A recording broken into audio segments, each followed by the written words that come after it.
já que está gravando, a pauta está no chat, toda a programação, desse 8º encontro do programa de lições em Sociedade, Direito e Política, Linguagem, Razão e Mundo. E nesse oitavo encontro, dentro dos temas que envolvem direito e política na sociedade, Moara de Castro Dourado, boa tarde. Não sei se posso participar como ouvinte, nem sei, precisaria de convite direcionado, mas vi o post no Insta e decidi participar.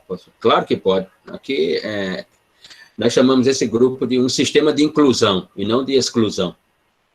Pode ficar à vontade, pode participar, pode se manifestar, enfim, tem toda a liberdade. Nesse oitavo encontro, portanto, o tema é o tema da violência doméstica, porque envolve, como todos os temas que estamos tratando aqui, envolve direito, política e sociedade. E antes que surjam as argumentações de que por que é que veio esse tema, foi em função dos acontecimentos recentes relacionados ao mundo das celebridades e tal, também, sem dúvida, também, mas já estava na programação. É só olhar a postagem original, dar uma olhada lá na grade original da primeira postagem sobre o que viria a ser esse programa, imaginado para pelo menos 12 encontros. Então, pode perfeitamente observar que o tema da violência doméstica estava na grade desde o início, desde da elaboração da programação, mesmo porque todos os temas que nós já vimos aqui, vamos ver, são temas que tratei numa coluna que temos no programa denominado de CBN Universidade, que acontece na Rádio CBN Campina Grande, 103,5 FM, todos os sábados, das 9 às 10 da manhã, né? Inclusive, a partir do dia 24, nós iniciaremos uma série lá naquele programa, no CBN Universidade, uma série denominada de Tecnologias da Informação, Direito e Sociedade, que será uma série de 8 episódios sobre o paradigma tecnológico do capitalismo moderno, protagonizado pelas tecnologias da informação, né, e que transformaram o capitalismo num supercapitalismo econômico. Muito bem.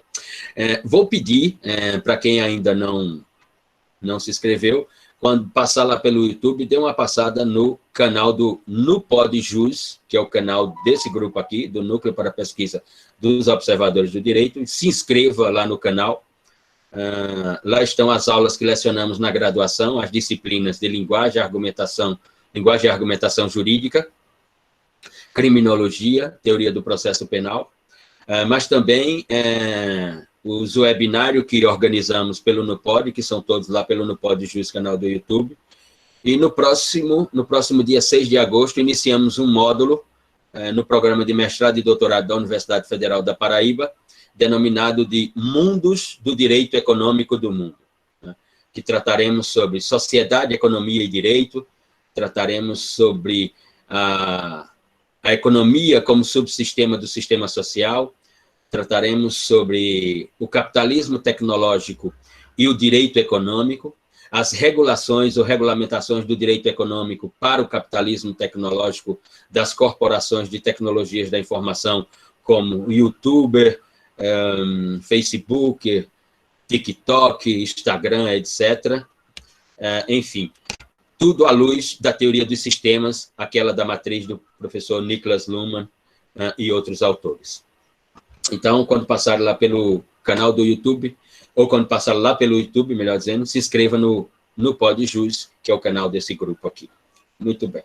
E também teremos, agora em agosto, teremos o webinário com o lançamento do livro, que foi em homenagem ao título de doutor honoris causa de Rafael de Jorge, na Universidade de Comauer, na Patagônia. No final de agosto teremos um webinário.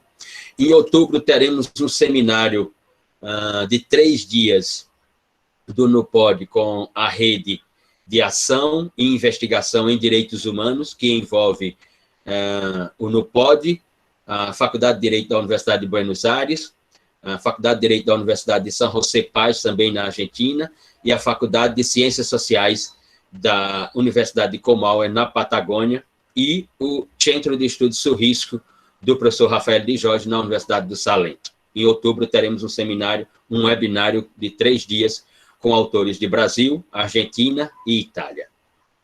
Muito bem. Sobre a pauta de hoje, a grade de hoje, denominada de violência doméstica, sem dúvida, mesmo que, digamos assim, mesmo que os meios de comunicação social não deem a mesma relevância para essa categoria de violência que dá para outras categorias, mas ela é, sem dúvida, um drama nacional, no caso do Brasil, e uma tragédia universal. Porque a violência doméstica, a violência contra a mulher, a violência contra os ascendentes, a violência contra descendentes, enfim, mulher, ascendentes, descendentes que estão dentro do que, num passado recente, o direito chamou de o casulo do direito, que era a residência, o lar. Portanto, filhos, netos, sobrinhos, esposa, pais, avós, todas essas pessoas que passaram a ser vítimas de violência à luz do direito moderno da contemporaneidade.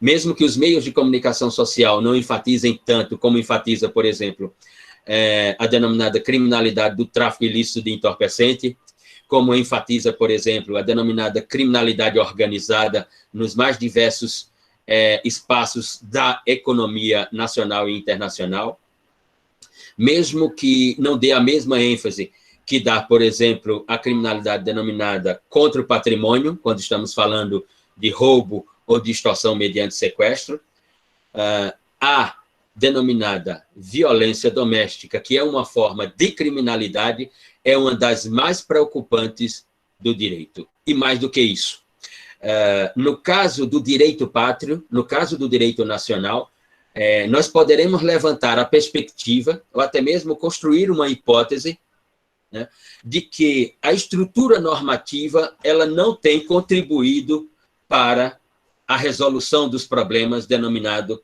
ou esse problema denominado de violência doméstica.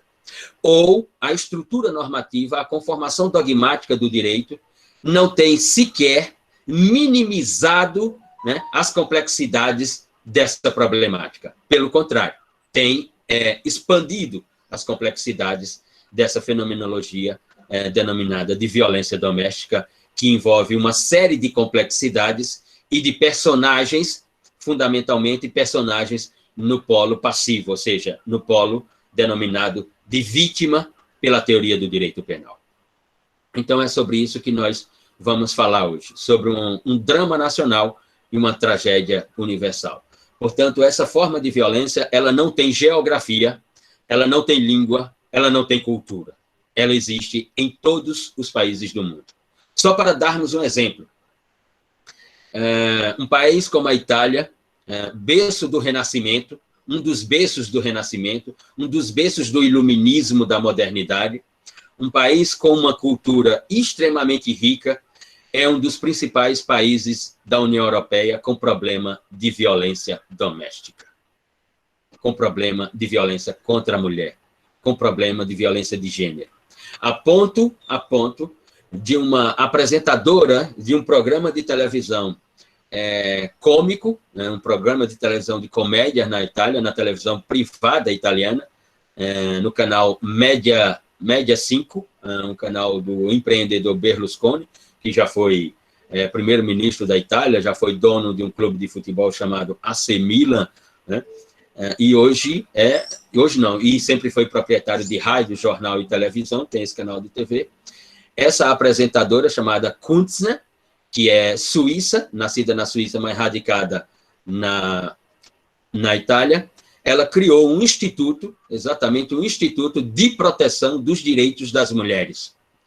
Exatamente para uma das funções desse instituto, ele tem múltiplas funções, mas uma das funções desse instituto é funcionar como uma janela de denúncia dos casos de violência doméstica. assim como angariar fundos na União Europeia para criar amparo social para essas mulheres, para essas crianças, para esses idosos, poderem tocar sua vida depois dos casos de violência dos quais foram vítimas. É uma ação extremamente nobre, uma ação que as celebridades da televisão italiana e do cinema italiano abraçaram, né? Muitos artistas italianos, diversos artistas italianos fazem anúncio para esse instituto, que é uma ONG, uma organização não governamental. Cantores como, por exemplo, Andrea Bocelli já apareceram fazendo campanha para essa ONG, incentivando as pessoas a denunciarem lá no canal respectivo da ONG os casos de violência. Grandes artistas do cinema italiano sempre aparecem fazendo anúncios dessa ONG. Então, um país com a dimensão cultural que a Itália tem na modernidade, né, e na contemporaneidade, tem um problema que, obviamente, guardado as suas complexidades, é o mesmo que nós temos aqui de violência doméstica, assim como em outros países da União Europeia, do continente americano e de qualquer parte do planeta. Então, para tratarmos sobre essa temática, vamos iniciar com a ideia de positivismo jurídico e constitucionalismo. E por que, Luciano? Por que iniciar por essa perspectiva? Porque no caso brasileiro, vigia a ideia do positivismo jurídico à luz do Código Civil Brasileiro, e aqui eu estou me referindo ao código do professor Cláudio Bevilacqua, da Escola de Direito do Recife, o Código Civil Brasileiro de 1916, vigia a ideia, até 1988, de que a residência, o lar, era um espaço inviolável, sobre o qual o Estado não poderia ter incursão. Ou seja, o que acontecia no lar, ficava no lar. Né?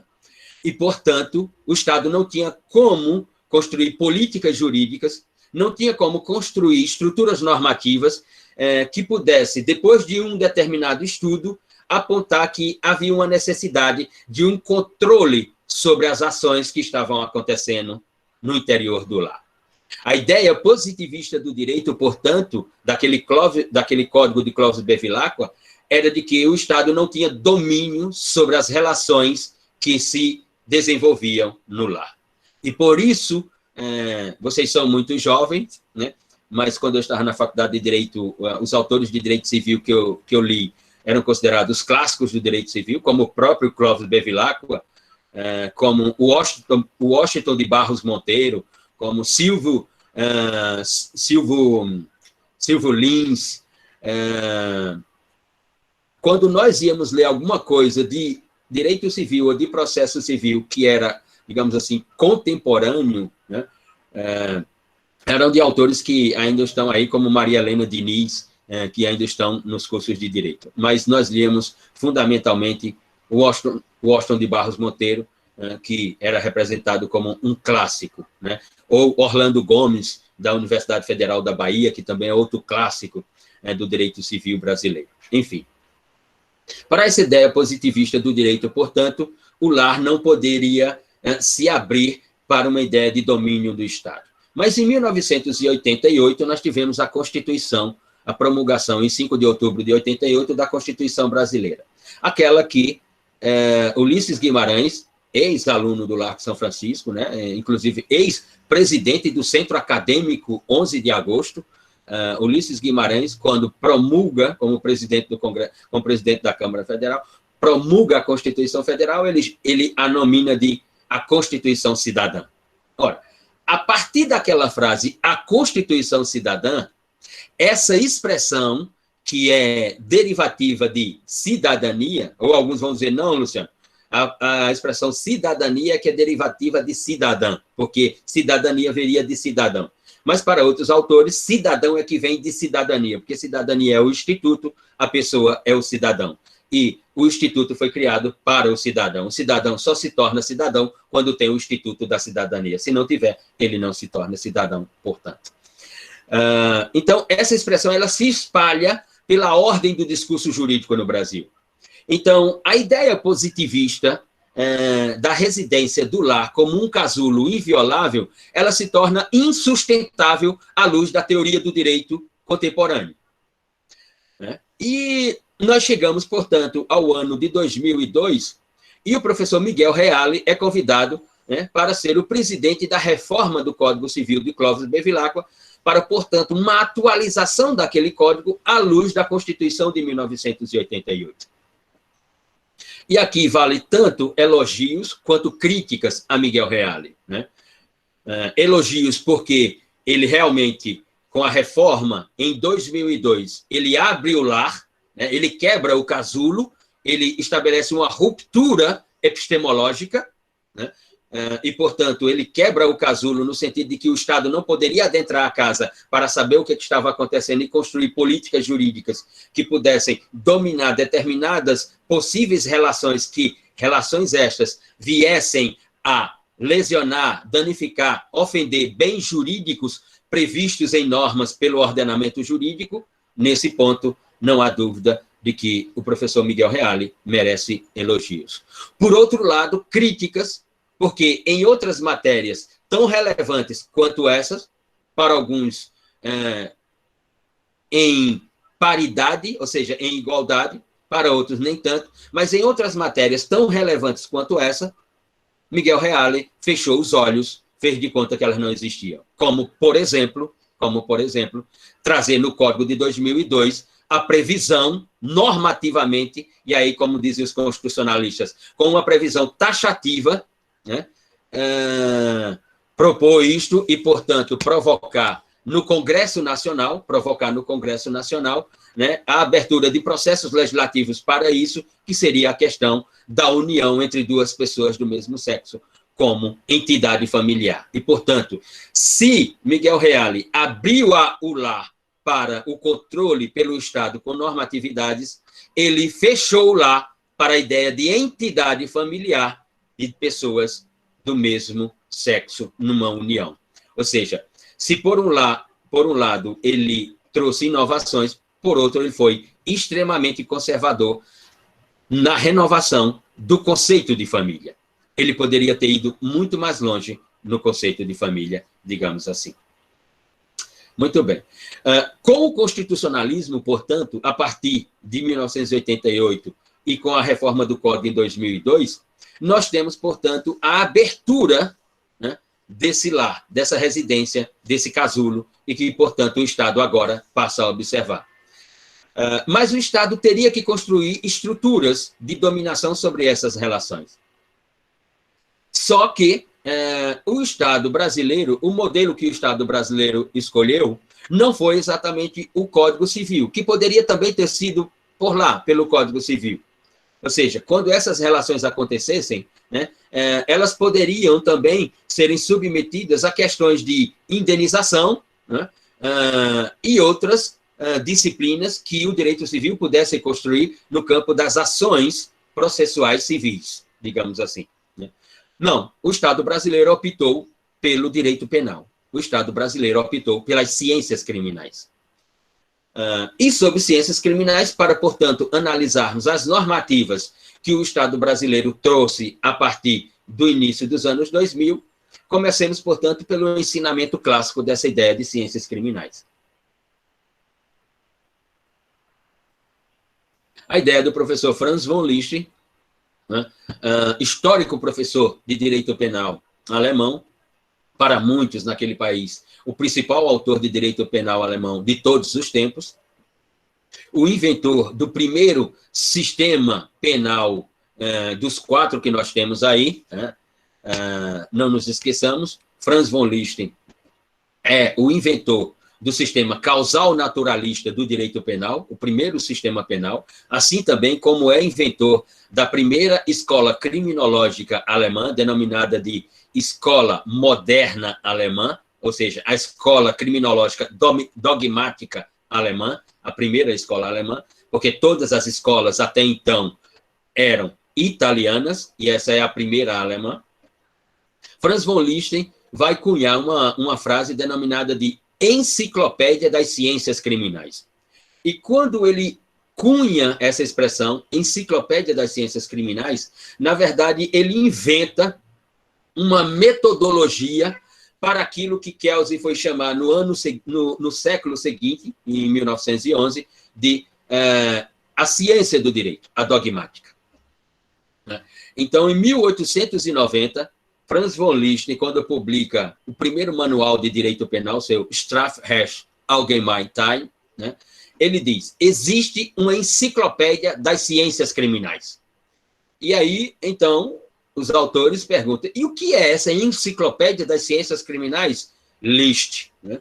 Então, ele vai e explica. E a partir da descrição explicativa que Liszt constrói para dar sentido à expressão enciclopédia das ciências criminais, todos os outros autores vieram atrás dessa descrição e dessa expressão para construir o que nós temos hoje como direito penal. Mais do que isso, para construir o que nós temos hoje como sistemas penais, porque depois vieram o sistema neocantista ou neocantiano, de Edmundo Mesmer e Reinhold Frank, depois veio o sistema finalista do professor Hans Felsen, o finalismo penal de Hans Felsen, nos anos 30, e depois, nos anos 50, veio o funcionalismo penal alemão, ou o sistema funcionalista penal alemão, com duas grandes estéticas, a de Klaus Roxin, denominada de funcionalismo penal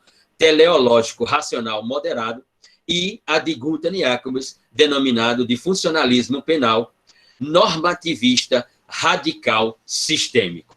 Então, todas as construções do direito penal partiram da ideia da enciclopédia das ciências criminais de Franz von Liszt. E ele vai dizer quais são os elementos constitutivos dessa enciclopédia. Para poder haver um direito penal, para poder haver um sistema penal, para poder haver uma ciência criminal, é preciso que ela parta, que ela, a ciência, ele, o sistema, parta desses elementos constitutivos dessa enciclopédia. E aqui a tradução da enciclopédia é reunião de saberes, reunião de conhecimentos, essa definição tratada por Franz von Liszt à luz da sua ideia de enciclopédia das ciências criminais. E ele vai dizer, os elementos constitutivos são criminologia, política criminal, dogmática penal e bem jurídico tutelado. Então, eu tenho 4 elementos constitutivos do que deve ser um sistema penal, do que deve ser o direito penal, do que devem ser as ciências criminais, portanto. Então, para Franz von Liszt,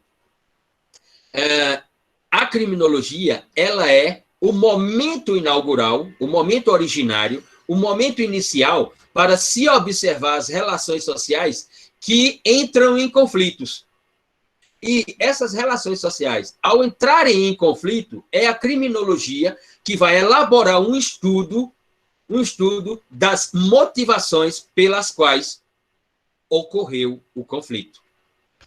Ou seja, a criminologia assume o papel de dizer, ou de nominar, ou de significar quem é sujeito ativo, quem é sujeito passivo, né?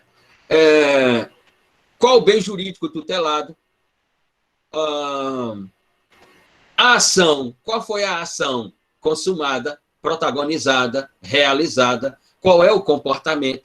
Então, a criminologia, ela, portanto, assume a função de iniciar a construção daquilo que vai ser nominado como ciências criminais. Então, a criminologia, para Franz von Liszt, é o momento inaugural do direito penal, do sistema penal ou das ciências criminais. Não se constrói direito penal a partir de si próprio. Não se constrói ciências criminais a partir de si própria, mas sim da criminologia. E, portanto, ela é o elemento preponderante para a criação. Depois de criminologia, ele vai dizer, é preciso dar vida a um instituto denominado de política criminal. E o que é política criminal? E aqui uma definição, numa síntese muito pobre, e bem pobre mesmo. Política criminal é o instrumento pelo qual o Estado seleciona aquilo que é criminalmente relevante para a ideia de sociedade. Volto a repetir.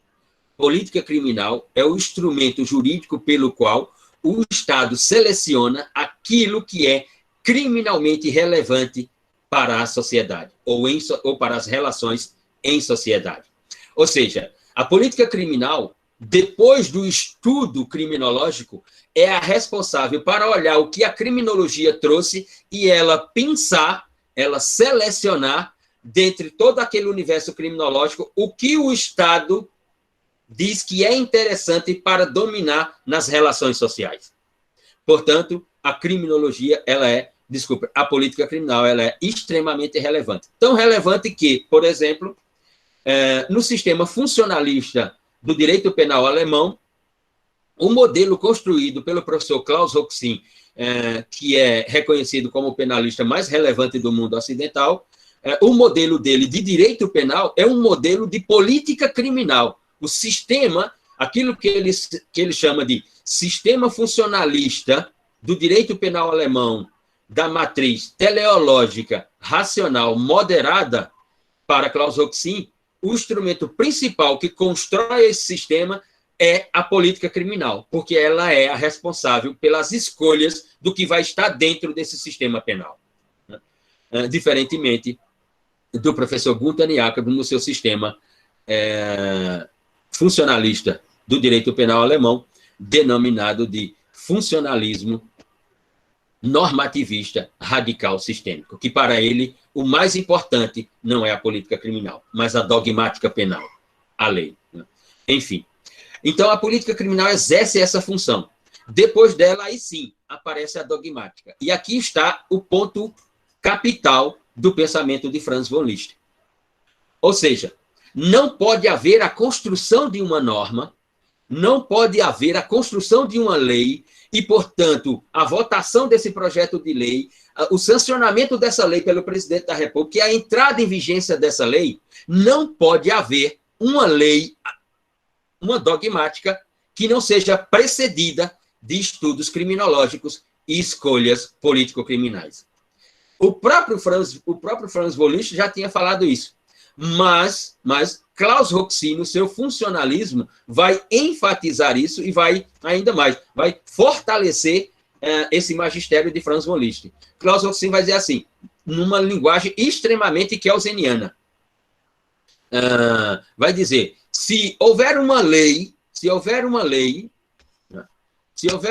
no direito penal alemão que o parlamento vote e o presidente da República venha a sancionar, e essa lei não traduza uma escolha político-criminal e nenhum estudo criminológico, essa lei não pode ter validez jurídica no ordenamento alemão. Este é um pensamento puramente kelseniano.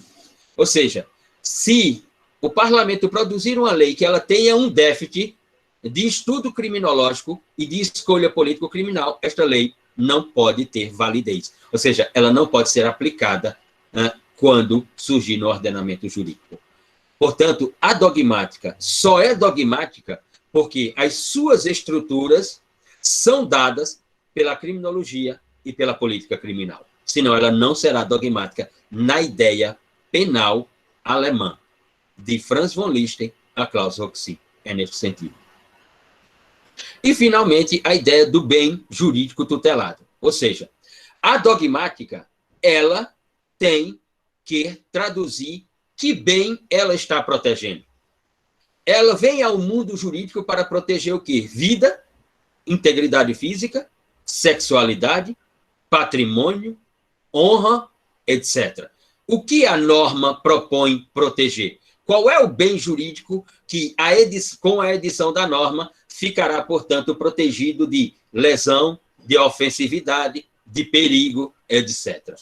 Então, se a dogmática não traduzir qual é o bem jurídico protegido, ela também não tem validez para a aplicação à luz do ordenamento jurídico.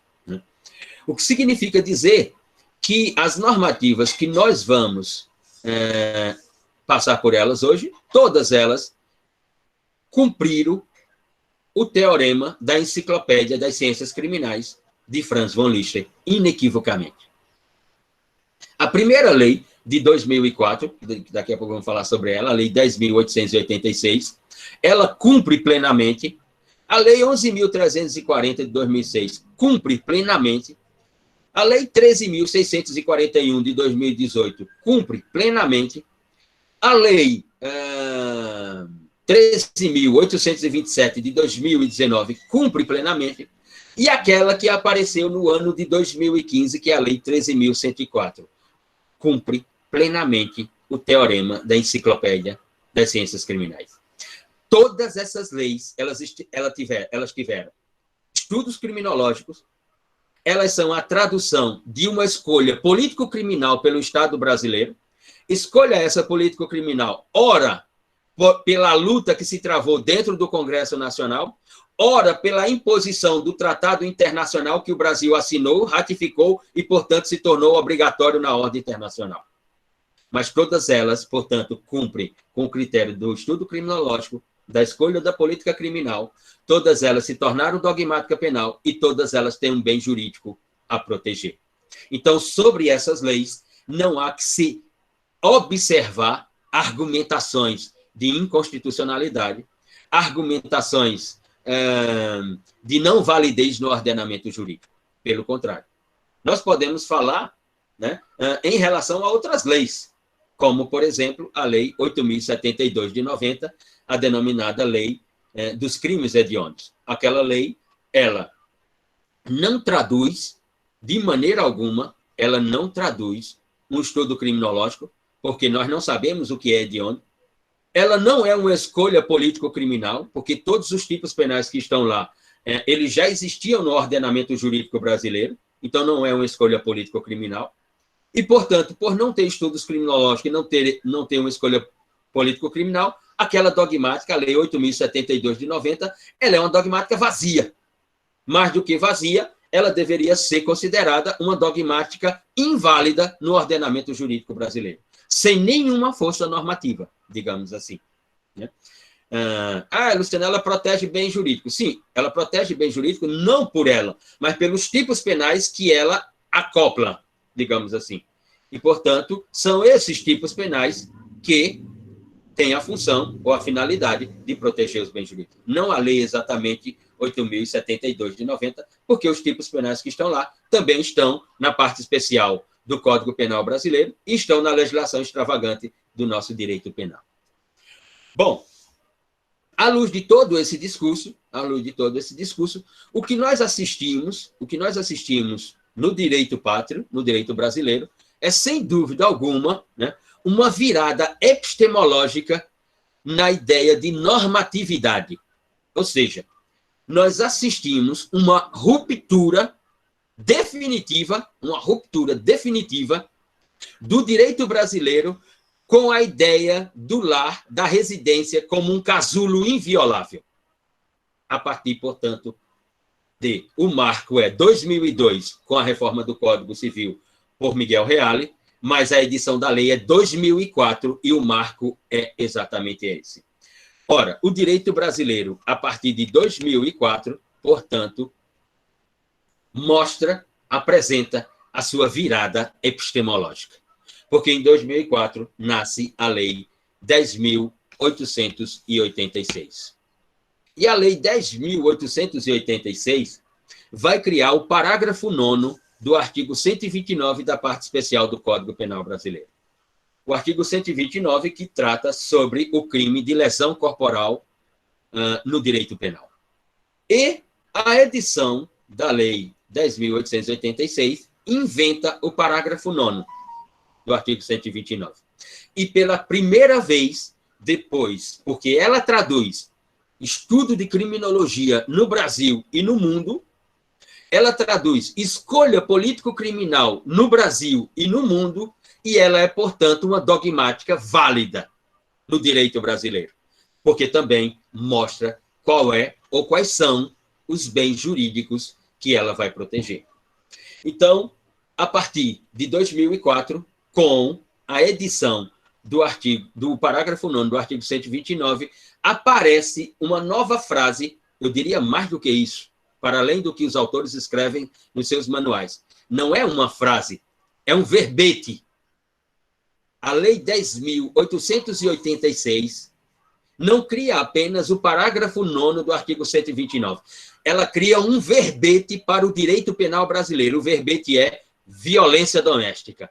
E aqui, dentro de violência doméstica, surgirão, depois daquele parágrafo 9º, depois daquela expressão, uma série de outras categorias de violência que estão no espaço doméstico. Porque, veja, a expressão violência doméstica, ou, portanto, o tipo penal de lesão corporal doméstica, quando o parágrafo 9º aparece com a expressão lesão corporal doméstica, pelo princípio da legalidade criminal, nós só podemos falar de lesão corporal doméstica se a violência contra a mulher, se a violência contra a criança, se a violência contra o ascendente, o idoso, ela acontecer num espaço chamado doméstico, pelo princípio da legalidade. Pela interpretação restritiva que nos obriga ao princípio da legalidade. Pela ideia de legalidade estrita, portanto, interpretação estrita ou restrita, e pela ideia de legalidade escrita, no parágrafo 9º do artigo 129. Mas, depois dessa edição, nós vimos que, dentro da ideia de violência doméstica, viemos com uma série de categorias de violência e que, hoje, a expressão que mais traduz é a violência de gênero. Mas ela está inicialmente dentro daquela ideia, porque é a ideia originária. Portanto, a expressão lesão corporal doméstica não é apenas uma frase no direito brasileiro. É um verbete que entra para a memória do direito penal brasileiro, sem dúvida alguma. E, portanto, 2 anos depois, aparece a Lei 11.340, popularmente conhecida como Lei Maria da Penha.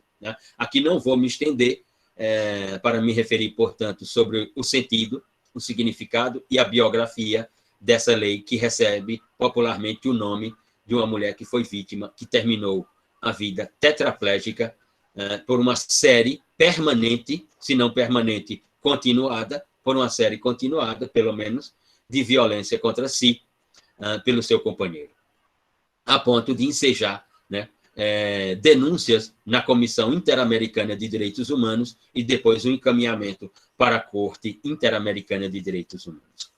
A Lei 11.340, dentre todos os contributos que ela oferece à ideia civilizatória nas relações sociais, nós podemos citar 3 aqui, pelo menos. Pelo menos 3 nós podemos citar.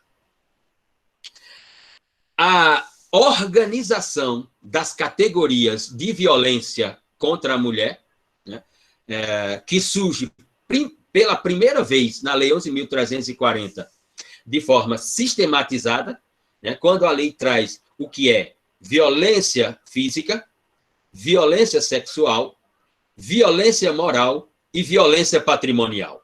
Ali, portanto, a Lei 11.340, ela constrói uma sistematicidade das categorias de violência que acontecem domesticamente falando. Repito, violência sexual, violência física, violência moral e violência patrimonial.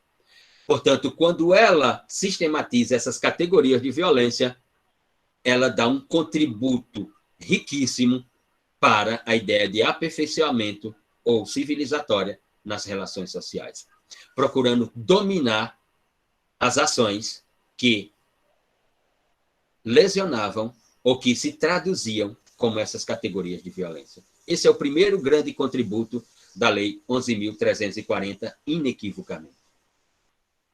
O segundo contributo dessa lei é, sem dúvida alguma, o que ela traz esculpido no parágrafo único do artigo 7º, salvo engano, que é a ideia de que aquela lei ela é destinada e, portanto, ela deve ser aplicada para toda e qualquer relação. Para toda e qualquer relação, repetimos. Porque quando a lei apareceu em 2006, alguns acusaram a lei de inconstitucionalidade porque ela feriria o caput do artigo 5º da Constituição e que, portanto, ela feriria o princípio da isonomia no direito brasileiro. Nós assistimos juízes dos estados de Minas Gerais e do Rio Grande do Sul, né? Inclusive em manifestações em congressos jurídicos, inclusive na prolação das suas sentenças, né? Sustentando, portanto, a inconstitucionalidade da lei por uma ofensa ao princípio da isonomia. Nós assistimos, inclusive, recentemente, que eu digo no ano de 2020, né? E que o caso veio até o ano de 2021, no ano que nos encontramos, né? Um juiz em São Paulo, em audiência, quando a advogada está no exercício da sua oratória, ou seja, da sua defesa técnica, né? O juiz interrompeu a advogada para dizer que a cliente dela, se a cliente dela apanhou, é porque quem apanha fez alguma coisa. Não existe alguém que apanha sem ter feito nada.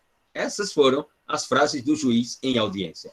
Tanto que o juiz depois teve que responder a um procedimento administrativo no Tribunal de Justiça de São Paulo, no TJSP. Para você notar as dificuldades que a lei tem para construir civilidade nas relações sociais. Mas não há dúvida alguma que o que está esculpido lá no parágrafo único do artigo 7º, de que ela se aplica a toda e qualquer relação, portanto, de forma definitiva, do ponto de vista normativo formal, né, afirmando a constitucionalidade, digamos assim, afirmando a estética constitucional pela ideia dos direitos humanos, da orientação sexual não homogênea no direito brasileiro como um direito fundamental. E que foi exatamente essa a interpretação que o Supremo Tribunal Federal deu ao reconhecer a união entre duas pessoas do mesmo sexo como entidade familiar por uma ideia de direito fundamental à sua liberdade sexual. Algo, volto a repetir, né, e tenho que me direcionar para o início da minha fala, algo que o professor Miguel Reale deveria ter feito ou deveria ter lutado para se constar no Código Civil, na reforma do Código Civil de Cláudio Bevilacqua de 1916, no ano de 2002. Ou seja, essa conquista ela deveria ter vindo em um diploma, como o Código do Código Civil brasileiro. Mas Miguel Reale ignorou a questão, fechou os olhos e se demonstrou um filósofo conservador no que se refere a essa matéria. Esse é o segundo contributo. O terceiro contributo é aquele que nós vamos encontrar, né, lá nos artigos 23 e 24 da Lei 11.340 de 2006, que são as denominadas medidas protetivas, né? Ou seja, a previsão nesses dois artigos, 23 e 24, da aplicação ou da determinação de medidas protetivas à mulher é uma conquista civilizatória de cunho normativo sem dimensão. Porque imagine que, mesmo quando o juiz determina, e veremos daqui a pouco que não é mais só o juiz que determina ou que pode aplicar a medida preventiva, digamos assim, né, do 23 e 24 da Lei 11.340, mesmo quando o juiz determina, né, uma medida dessa, e que estabelece que o seu companheiro ou o seu agressor, né, ou o sujeito ativo do delito da violência doméstica se mantenha a 300, a 400, a 800, a 1.000 metros de distância da vítima, mesmo com o juiz determinando uma medida restritiva como essa, nós temos tido casos e casos na realidade brasileira de assassinato de mulheres, mesmo o juiz tendo prolatado uma decisão da aplicação de uma medida restritiva, de uma medida preventiva dessa categoria. Imaginem se não existissem os artigos 23 e 24 da Lei 11.340, se não houvessem as medidas protetivas. Ou seja, mesmo com a aplicação de medidas protetivas, nós temos casos de violência e violência que resultam, ou violência que fazem nascer um resultado fatal, causa morte. Então, essas são, pelo menos, de todas as contribuições, 3 grandes contribuições da Lei 11.340 de 2006, sem dúvida alguma. Em 2015 surge no direito brasileiro a Lei 13.104, denominada de feminicídio. Essa lei vai construir, no artigo 121 da parte especial do Código Penal, artigo 121, parágrafo 2º, nas ideias de homicídio qualificado, ou nas ideias das qualificadoras do crime de homicídio, a Lei 13.104 de 2015 vai trazer a expressão feminicídio. E ela surge, portanto, no direito brasileiro como a 6ª qualificadora do crime de homicídio. E o que é, portanto, o que é o feminicídio? E aqui nós vamos para alguns dados e para a própria lei, digamos assim. Entre os anos de 2018, mais precisamente, do final do primeiro semestre de 2018 até a conclusão do segundo semestre de 2019, portanto, dezembro de 2019, e até janeiro de 2020, nós tivemos um aumento de 7,3% dos casos de feminicídio. Na conclusão de 2019, eu preciso ver, não tive tempo, mas em outros encontros eu voltaria a tocar nisso aqui, porque só baixei, ainda não li, o anuário do Fórum Nacional de Segurança Pública, e os dados de 2020 saíram agora, semana passada, mas os dados de 2018 e 2019 são de que, na realidade brasileira, nós tivemos 1.314 mulheres mortas pela qualificadora denominada de feminicídio, a 6ª qualificadora do crime de homicídio.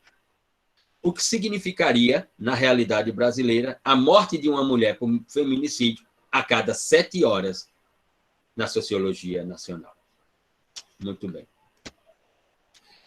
Mas o que é o feminicídio? Diz a Lei 13.104. Vamos lá.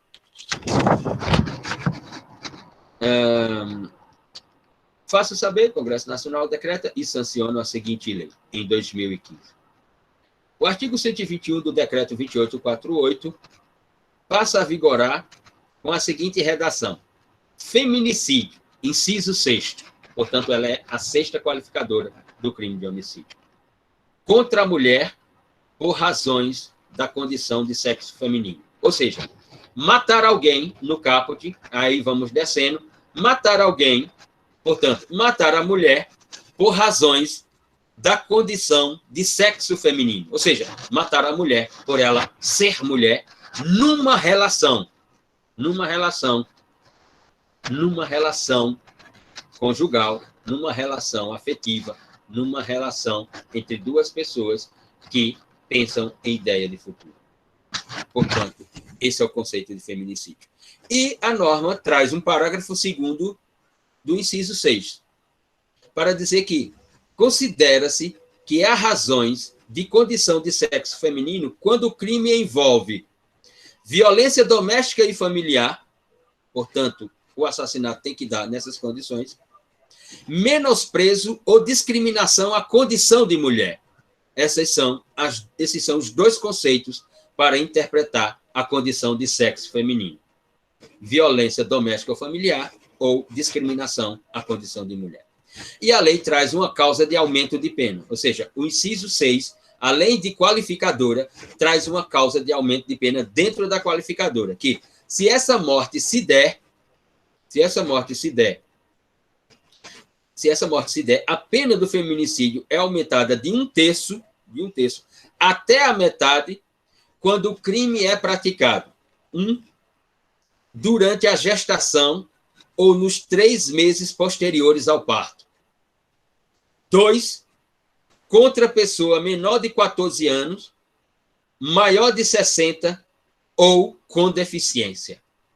E 3, quando a ação, quando a conduta, quando o comportamento se der na presença de descendente ou de ascendente da vítima. Essas são as 3 condições de causa de aumento de pena. Estão lá como feminicídio. Muito bem. E aí, depois de 2015, e já em 2015, nós tínhamos a constatação, porque a primeira lei é de 2004, A segunda lei é de 2006. Já em 2015, nós tínhamos a constatação de que a construção normativa, a estrutura dogmática, não estava minimizando as complexidades nessas categorias de violência. Então, o direito brasileiro, em 2018, editou, portanto, a lei 13.641. E esta lei, ela aparece para criar um tipo penal, que é um tipo penal quando a medida protetiva, aquela que está lá, ou aquelas que estão lá previstas nos artigos 23 e 24 da Lei 11.340, quando essa medida ou essas medidas protetivas são desrespeitadas ou não são cumpridas pelo sujeito ativo do delito da violência doméstica, então há o crime de descumprimento da medida protetiva. Diz a Lei 13.641. Artigo 1º. Esta lei altera a Lei 11.340 de 2006 para tipificar o crime de descumprimento de medidas protetivas de urgência. Artigo 24A. Então, a Lei 13.641 de 2018 cria o artigo 24A na Lei 11.340 de 2006. E traz a seguinte previsão normativa: descumprir decisão judicial que defere medidas protetivas de urgência previstas nessa lei. Pena, detenção de 3 a 2 anos. Portanto, traz um crime, mas traz um crime que é de menor potencial ofensivo. E um parágrafo 1º que diz: a configuração do crime, independente da competência civil ou criminal do juiz que deferiu as medidas. Parágrafo 2º. Na hipótese de prisão em flagrante, apenas a autoridade judicial poderá conceder fiança. Parágrafo 3º. O disposto neste artigo não exclui a aplicação de outras sanções cabíveis. Então, esta é a lei. A lei tem apenas 3 artigos, porque depois tem o 3º, que diz que ela entra em vigência na data de sua publicação. A lei, portanto, inventa um tipo penal, o tipo penal de descumprimento de medidas protetivas de urgência. No ano seguinte, aparece a Lei 13.827. E ela é, sem dúvida, uma das conquistas, das lutas, como diria o professor Rudolf von Jährige, no seu livro A Luta pelo Direito. Ela é, sem dúvida, uma conquista das lutas, né, das mulheres vítimas de violência doméstica, das organizações não governamentais, né, e de outras entidades civis presentes na nossa sociedade. Porque a Lei 13.827 vai alargar o espectro das autoridades de Estado que podem, portanto, aplicar ou podem determinar medidas protetivas de urgência. E a Lei 13.827, para além do juiz, ou seja, para além da autoridade judicial, também elege a autoridade policial na figura do delegado de polícia para a aplicação das medidas protetivas de urgência. E vamos ler a lei, porque ela sofreu uma série de ataques no campo jurídico, digamos assim. Então é melhor a gente fazer uma leitura no corpo da lei. A lei, então, diz no seu artigo 1º que ela vem para alterar a Lei 11.340, no sentido de autorizar, no caso das hipóteses de aplicação de medidas protetivas de urgência, em que, a partir de agora, tanto a autoridade judicial quanto a autoridade policial têm competência para aplicar essas medidas no sentido de proteger a mulher em sua situação de violência doméstica e familiar, ou a seus dependentes, e para determinar o registro da medida protetiva de urgência em banco de dados mantido pelo Conselho Nacional de Justiça. Ou seja, o CNJ, com a Lei 13.827, criou um banco de dados sobre violência doméstica no Brasil. No artigo 2º da lei, o legislador faz prever. O capítulo 3 do título 3 da Lei 11.340 passa a vigorar acrescido do seguinte artigo, que é o artigo 12C. Artigo 12C.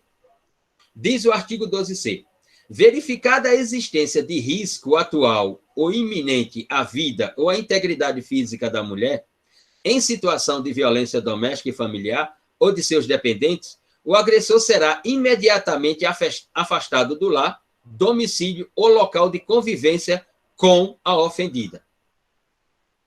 Já nos incisos subsequentes, iniciados pelo primeiro, diz: pela autoridade judicial, o juiz, pelo delegado de polícia, quando o município não for sede de comarca, portanto, eu estou numa cidade que ela não é uma comarca, portanto, não tem juiz, a autoridade competente ali para esses casos será o delegado de polícia.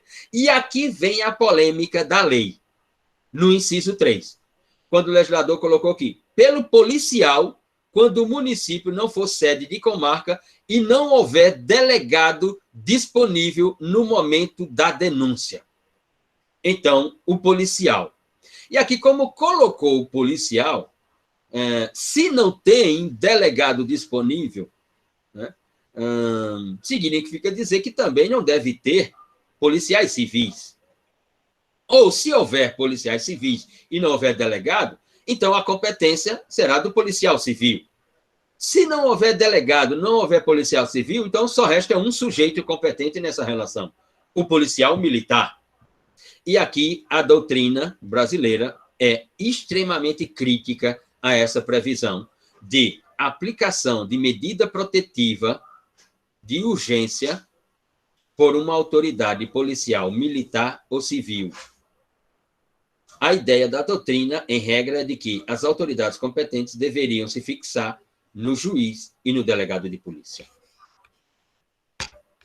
Em seguida, a lei traz o parágrafo 1º e diz: nas hipóteses dos incisos 2 e 3, portanto, delegado de polícia e policial, do caput deste artigo, o juiz será comunicado no prazo máximo de 24 horas e decidirá, em igual prazo, sobre a manutenção ou a revogação da medida aplicada, devendo dar ciência ao Ministério Público, concomitantemente, para, portanto, tomar as medidas cabíveis.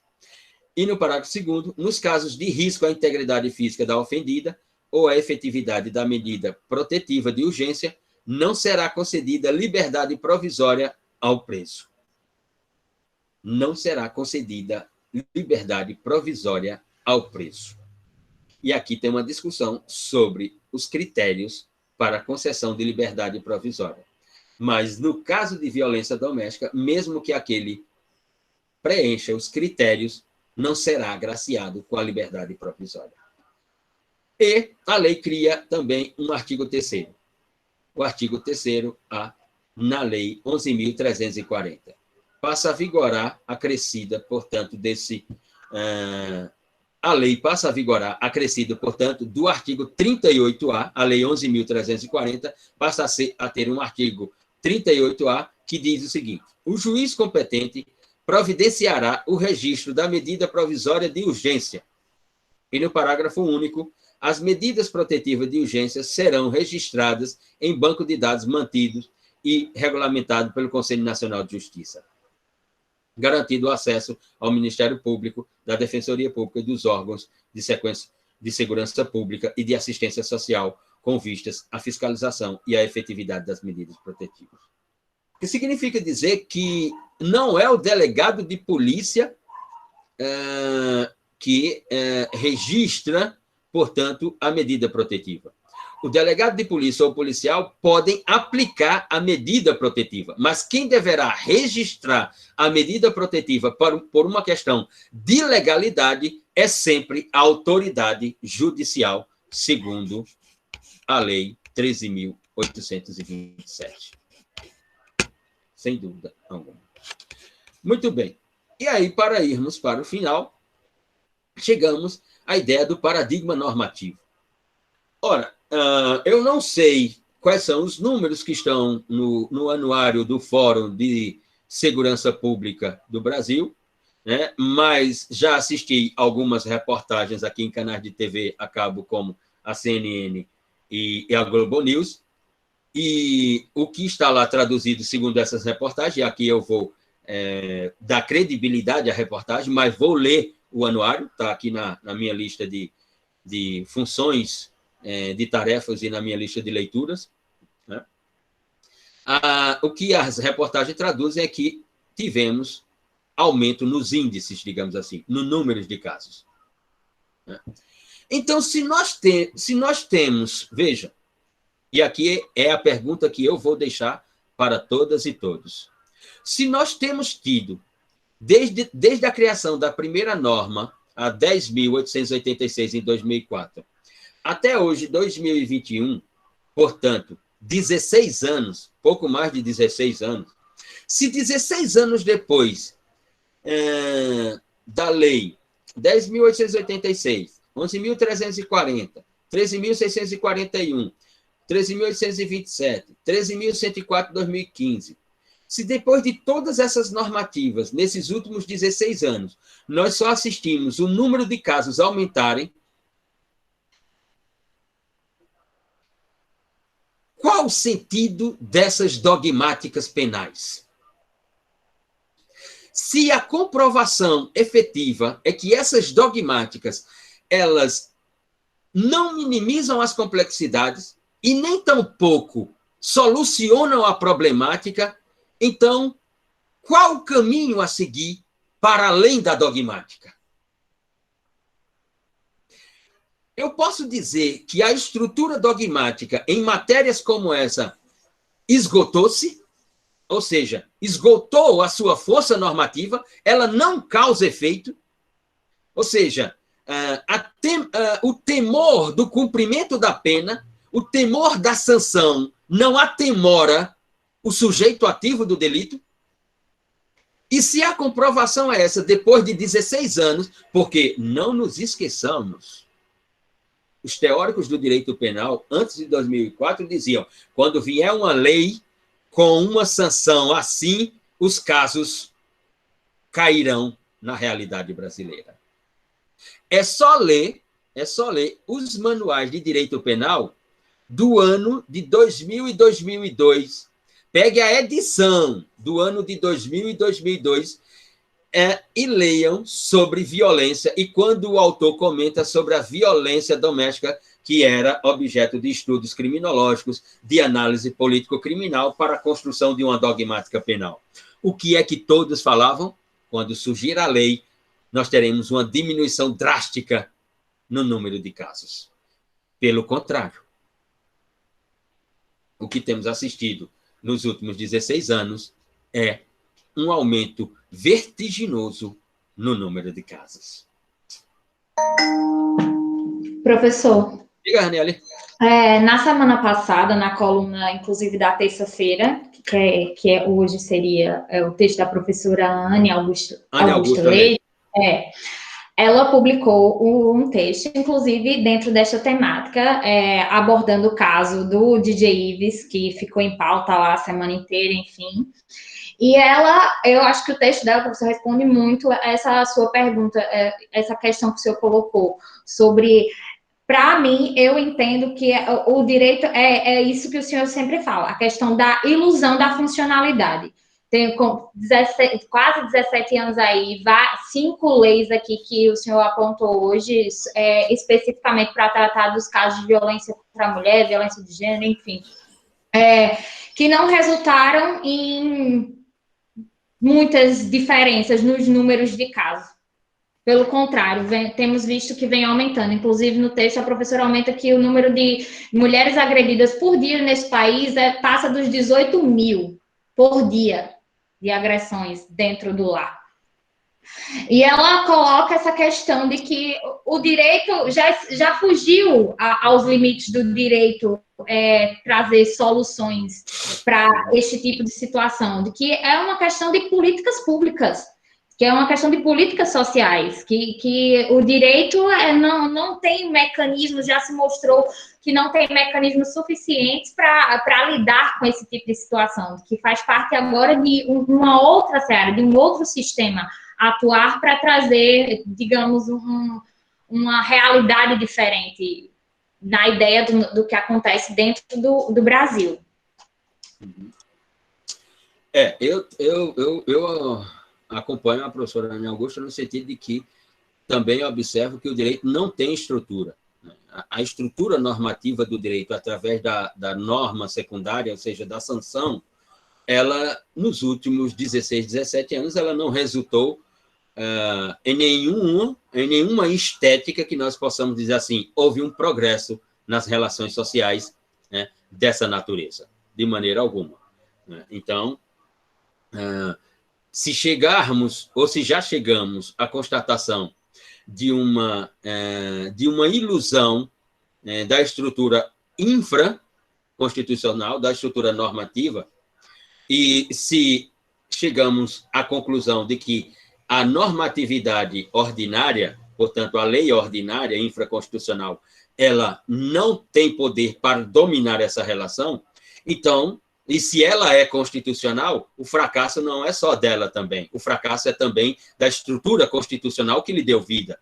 Ou seja, a crítica que se fazia antes ao positivismo jurídico de que não deixava abrir o casulo, né? Ou seja, a crítica constitucional que se fazia ao positivismo jurídico de que o direito positivo não deixa abrir o lar, não deixa abrir esse casulo, né? Para nós sabermos o que é que está acontecendo e o Estado constitucional adentrar e, portanto, estabelecer políticas jurídicas que possam dominar essas relações danosas.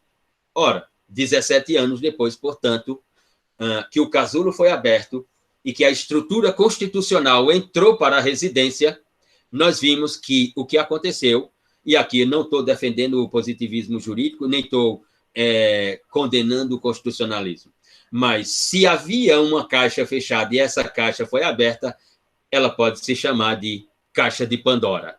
E que o sistema positivista do direito a mantinha fechado porque imaginava que não tinha estrutura para lidar com aquilo. Se o positivismo jurídico mantinha a residência trancada, é porque a ideia positivista do direito levantava a hipótese de que, nessa matéria, o direito não tem eficácia. O direito constitucional que se julgava eficaz para essas matérias, como se julga eficaz para qualquer outra matéria, né? Porque o direito constitucional, na contemporaneidade, ele virou uma espécie de elixir, né? Ele serve para tudo, né? Ele é um guento, né? Ele é um metiolate. Você cortou, passa o metiolate que daqui a pouco está sarado. É o direito constitucional.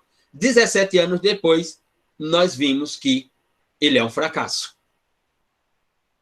Eu diria mais, ele já foi um fracasso em 2002, na reforma do Código Civil com Miguel Reale, de não ter feito a reforma enxergar uma série de complexidades que não estavam apenas dentro do lar, uma série de complexidades que estavam ao entorno da família, ao entorno do lar, portanto, querendo a nomenclatura de família, querendo o conceito de família, querendo a definição de família.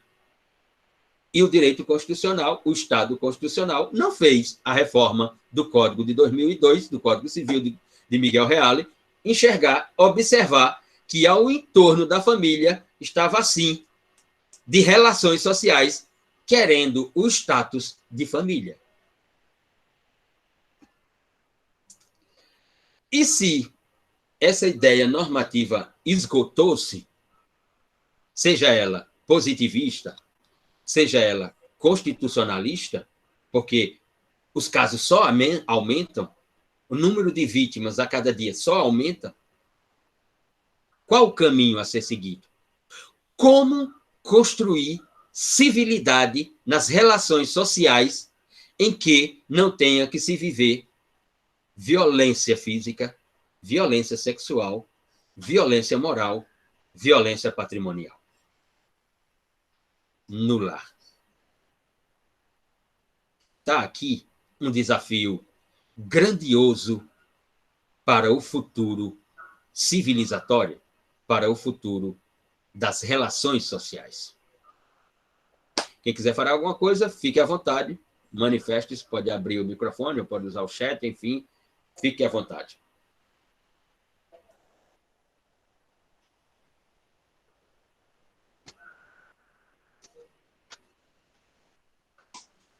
Tem 2 comentários no chat. Tem aqui abaixo? Deixa eu puxar aqui. Peraí.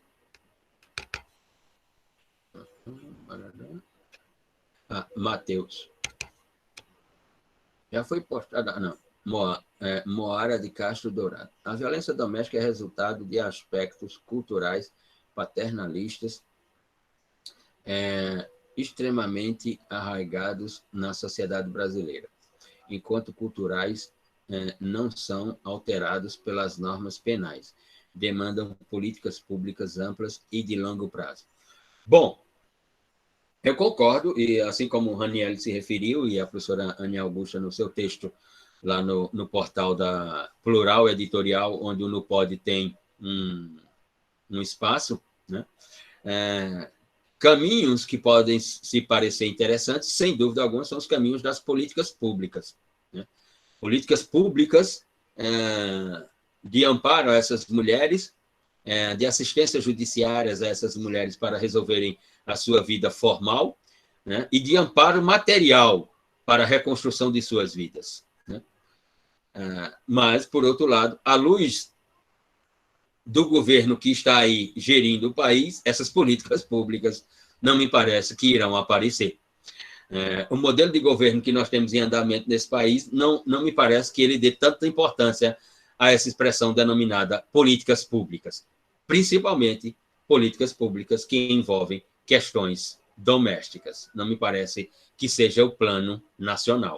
Não me parece que esse governo queira construir um plano nacional de políticas públicas para as complexidades domésticas. Não me parece que isso vá acontecer.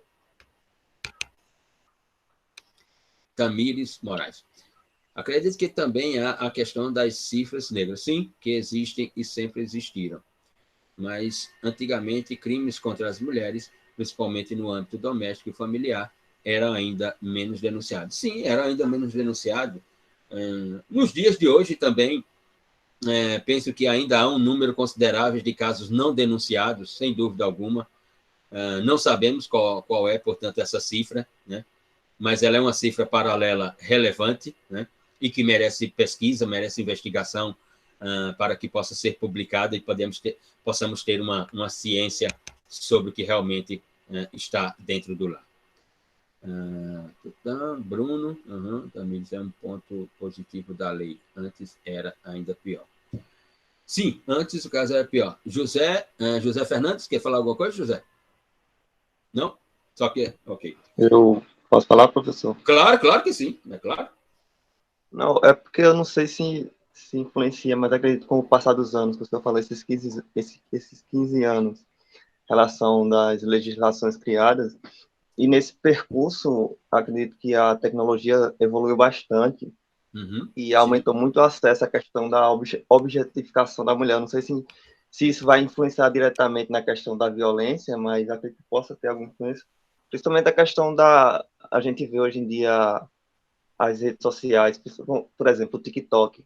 Você entra naquela rede social e o que é que você puramente as mulheres, vê lá, mulher seminua e tal. Tudo Sim. bem, isso aí eu não quero entrar nesse método. Mas as músicas hoje em dia tipo, muito objetifica muito a mulher. E o acesso à pornografia hoje em dia também é muito fácil. Eu acredito que isso tudo contribui, pode ter alguma influência nessa questão da violência, porque hoje em dia a objetificação da mulher, eu vejo na minha visão que é muito mais forte do que anteriormente. Ou não, não sei, mas porque o acesso hoje em dia é bem mais fácil. Essas coisas que ajudam a objetificar ela. Veja, Carlos, Rafael de Jorge tem uma frase em um texto sobre democracia, em que ele diz o seguinte: as sociedades não se expandem pelas sociedades. Ou seja, as sociedades não se autoexpandem exatamente. Elas têm um mecanismo de expansão. As sociedades se expandem com um subsistema criado por elas próprias, que são os meios de comunicação social. Quanto mais, diz Rafael de Jorge, abre aspas, quanto mais se expandem os meios de comunicação social, mais a sociedade se expande. A expansão da sociedade é uma consequência dos meios de expansão da comunicação social. O que as novas tecnologias fizeram foi exatamente isso que Rafael de Jorge escreveu. Ou seja, quando eu tenho um mecanismo de comunicação social, uma tecnologia de comunicação social, como essa que você estava aí em mãos, em que facilita enormemente a produção, a circulação e o recebimento de comunicações sociais, obviamente que essa expansão da comunicação social não apenas se autoexpande, ela expande a sociedade e expande as complexidades que constroem a sociedade. E uma das complexidades que constrói a sociedade é o conflito, que o direito vai traduzir como crime ou delito. Inequivocamente. Sem dúvida. Aliás, recentemente nós tivemos a edição de uma lei, né, que cria um tipo penal por ameaças digitais, por envios de mensagens digitais para uma pessoa que a pessoa se torna vítima e, portanto, aquele que enviou a mensagem seria o sujeito ativo do delito. Ou seja, se não houvesse a tecnologia, aquele tipo penal não existiria. A tecnologia, e principalmente as tecnologias da informação, contribuem enormemente para o desenvolvimento acelerado da nossa seres humanos, circulação, tanto física quanto virtual. E, ao mesmo tempo que as tecnologias da informação contribuem para a nossa circulação física e virtual, elas também contribuem para o surgimento de novas complexidades traduzidas como conflitos. Inequivocamente. As tecnologias da informação não apenas produzem riqueza, como, por exemplo, né, uma tecnologia da informação como o YouTuber, né? Um canal de comunicação social como o YouTube, que não é o dos maiores em termos de usuário, né? Não tem o mesmo número de usuário que tem, por exemplo, o Facebook, que tem, por exemplo, o Instagram, mas ele é um canal de comunicação social dentro de uma startup maior chamada Google, né? Dentro de um conglomerado, que tem em torno de 1 bilhão e 900,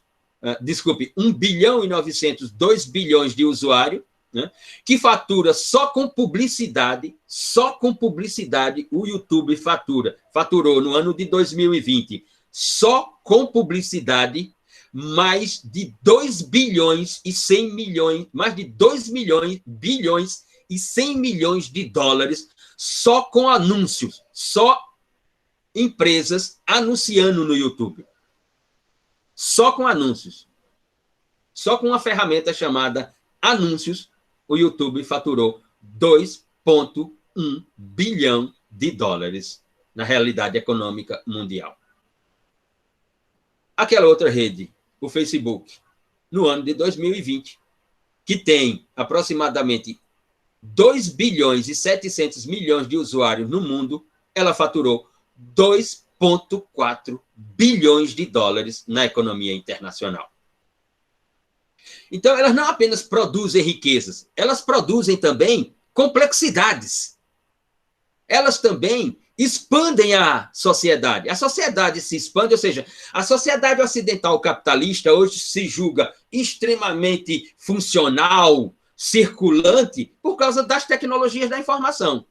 Mas, ao mesmo tempo, olhe e observemos o número do denominado crimes cibernéticos, ou crimes virtuais, ou cybercrime. A expansão, veja, a expansão da pedofilia através das tecnologias da informação, das tecnologias informáticas, que se elas não existissem, a expansão da pedofilia seria numa velocidade bem menor e em número de casos bem insignificantes ao que nós temos hoje, porque a questão informática, a questão de um notebook, a questão de um smartphone, a questão de um acesso ao Wi-Fi e um pacote de dados proporcionam enormemente a pedofilia no mundo. Então, sobre isso, os profissionais das tecnologias da informação não querem falar, né? Só querem falar sobre a produção de riqueza, que ela diz, as oportunidades de negócio, as oportunidades de emprego, as oportunidades profissionais. Sim, e o outro lado? E o outro lado? Pensemos nisso também. Tamires, é o crime de perseguição, stalking, sim, exato, que é mais uma ficção das tecnologias. Porque qual será a punibilidade? E por ter essa previsão do stalking, nós teremos... Adams pediu a fala, só um instante, Adam. E nós teremos uma diminuição dos casos dessa modalidade? Duvido. Exatamente. Eu me referi ao stalking. Duvido que, porque veio esta lei, agora os casos irão diminuir. Esperemos mais alguns anos e façamos um levantamento do número de casos de tipos de stalking. Ou, como diz Maria Fernanda Moura aqui, racismo pela internet. Exato! As fake news que produzem racismo no mundo da internet, vai fazer um levantamento através da internet do pensamento, das ideias estampadas, taxativamente estampadas, das ideias racistas, homofóbicas, xenófobas. Aliás, recentemente nós tivemos um caso aí, exatamente por tecnologia da informação, né, de uma socialite querendo cunhar um termo para determinar, né, uma parte desse país como inferior. Então, assim como as tecnologias da informação, elas têm um lado extremamente positivo, e na minha interpretação, o lado positivo não é essa produção de riqueza que se diz, de oportunidades profissionais, não, porque a produção de riqueza é na mão de alguns. Veja, eu faço só uma pergunta a vocês, qual a grande rede social brasileira que vocês conhecem? Me diga aí uma grande rede social brasileira. E que ela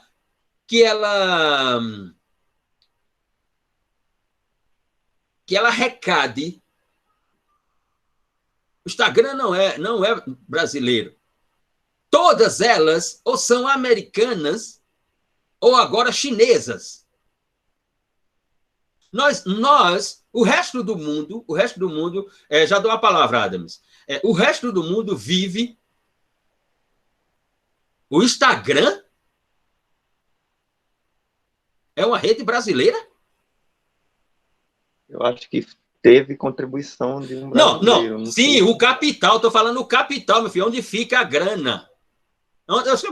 Sim, no Facebook tem uma enorme contribuição brasileira.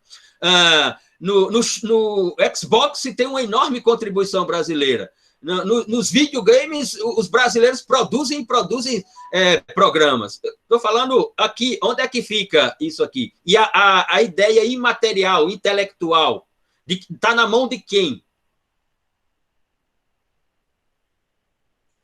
Exato, o resto do mundo é colonizado, como diz Luciano Souza aqui, o resto do mundo é colonizado digitalmente.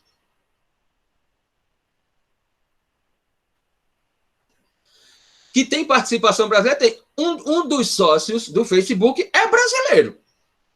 Mas quando essas empresas surgem, elas surgem para ser cotada em bolsa, na bolsa de qual país? Na Bovespa, aqui em São Paulo? O Instagram está cotado na Bovespa ou em Wall Street? O YouTube está cotado na Bovespa ou em Wall Street? O Facebook está cotado na Bovespa ou em Wall Street? O TikTok está cotado onde? Em qual bolsa? Adams? Professor, boa noite a todos. Não, professor, só para fazer um comentário em relação ao tema, né, do encontro de hoje, em relação à questão da violência doméstica, é que assim, a gente também já está cansado, né, de falar diversas vezes sobre a pandemia, né, mas é realmente uma experiência traumática e também teve consequências para esse tema que a gente está debatendo hoje, porque Sim. no início da pandemia, quando o mundo, né, decidiu como uma política pública, exatamente, o Brasil resistiu em relação a isso, né, mas a questão do confinamento, a gente também observa nesse instante um momento, vamos dizer assim, superlativo, né, desse quadro de violência doméstica, quando as pessoas são, né, forçadas a, né, a ficarem confinadas dentro de casa, e aí é um grande, como o senhor também gosta de mencionar, um grande paradoxo, né, quando o lar, né, que historicamente é o nosso espaço de segurança, né, que você se busca para se resguardar do perigo que tem na rua, nessa ambiguidade entre o lar e a rua, e aí você percebe quando lá, na verdade, se torna o ambiente mais hostil, mais violento, principalmente para as mulheres, né? Principalmente para as mulheres. E aí eu trouxe aqui só alguns dados que estão até, eu acho, desatualizados, porque são de julho de 2020, que mostra que durante esse período de confinamento em São Paulo, que é um dado relevante, eu acho que, né, São Paulo corresponde a 30% do Brasil, a violência doméstica aumentou em 40%. Já no Rio de Janeiro aumentou 10%, a ponto de ser necessário editar, né, a lei que também eu acho que é importante, que é a Lei 14.022, que trouxe exatamente, que adaptou isso que o senhor falou agora há pouco, né, em relação às medidas protetivas de urgência, para que elas também fossem possíveis de serem acionadas de maneira eletrônica. E aí, só em relação a esse comentário, é exatamente isso, né, essa incoerência, esse paradoxo da questão do lar e da rua, né? Quer dizer, a rua é mais segura, é mais, né, um lugar, é melhor estar na rua para a mulher do que estar dentro de casa, que é um ambiente onde ela sofre permanentemente a violência, né, da família, do marido, enfim. É realmente uma questão delicada e essa ambiguidade eu também acho interessante a gente observar, né, do lar e da rua. Sem dúvida alguma, sem dúvida alguma. O desafio, ele é histórico e cultural. Porque se conseguirmos, se atingirmos a diminuição permanente durante uma determinada cronologia do número de casos, nós estaremos realizando uma incursão em um novo momento civilizatório. Ou seja, se chegarmos a observar e a presenciar a queda do número de casos, digamos assim, durante uma década, isso abrirá uma perspectiva, uma outra perspectiva da renovação civilizatória das relações sociais. Porque com as normatividades, nós não estamos assistindo isso e já fazem 17 anos. Então, note o tamanho do desafio que a humanidade tem pela frente, digamos assim. Um desafio gigantesco. Gigantesco. Muito bem. Então, encerramos por aqui. E se eu estiver vivo, e vocês também, obviamente, né? Porque não é só sou eu que morro, não. Vocês também morrem, né? Vemos na próxima quarta-feira. Abraço a todos e todas.